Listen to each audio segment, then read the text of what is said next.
बलरामपुर की तरफ से मीर हादसा सेंटर एरिया पर पहुंच चुके हैं और ये चालू शुरू होने जा रहे हैं। 2024 का फाइनल मुकाबला सीधा थोड़ा सफेद बस्ता में सफल रहे। हालांकि सीधा गेंद बहादुर को भेजते हुए गेंद बहादुर का विकेट को भेजते हुए सीधा गेंद आप लोग देख सकते हैं से आगे बढ़ते हुए रूपचंद को गति बढ़ाते हुए लेकिन बहुत ही अच्छी কর্নার থেকে ভাসিয়েছেন ভালো, কিন্তু হেড নেওয়ার আগেই বল চলে গেল উল্টো দিকে।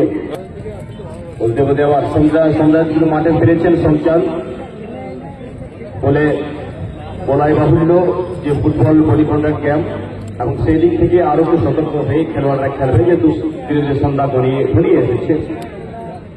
আবার বাদিক থেকে লাল হলুদের আক্রমণ, বল নম্বর সঠিকভাবে হল না। আবার ফরওয়ার্ড পাস, কিন্তু ততক্ষণে সুন্দরভাবে নিজের আয়ত্ত রাখার চেষ্টা করছেন লাল হলুদ। মাঝমাঠ একটু ড্রিবলিং করে রাইট উইকে দেওয়ার চেষ্টা করে ভিতরে ঢুকে এসে মিডফিল্ডকে স্কোর করলেন। স্কোর পাস আবার ফরওয়ার্ড দেওয়ার চেষ্টা ফিরতে বলে, কিন্তু শেষ মুহূর্তে রাইট ডিফেন্ডার সহজে পাঁচ ক্লিয়ার করেছেন। বল কি কর্নারের দিকে এগোচ্ছে, সম্ভবত আবার ফিরতে বলে বল এগোনোর চেষ্টা করছেন। আমরা দেখতে পাচ্ছি ডান দিক থেকে এসএসসি স্পোর্টিং বলরামপুর, শিকার দিশাম বলরামপুর, এবং উল্টো দিকে হলুদ জার্সিতে রয়েছে বামন টনি একাডেমি বামন।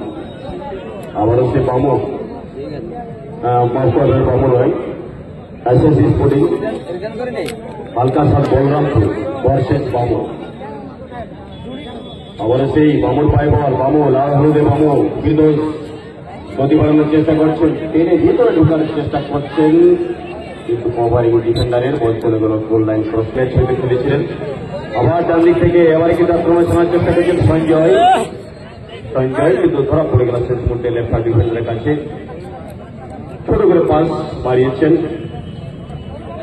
এগোনোর চেষ্টা করছেন বাদিক থেকে বামু ঠাকুর, বাসুদেব টুডু সোজা গিয়ে এগোনোর চেষ্টা করছে। তোমাকে আমরা দেখতে পাচ্ছি চিরঞ্জিত থেকে পাগলু সঞ্চার তাকে কভারি করেছেন। খেলা শেষ হয়ে গেল, 6 মিনিট ম্যাচ টাই ব্রেকারে নিতে হবে। ফাইনাল চ্যাম্পিয়ন কে হবে সেটা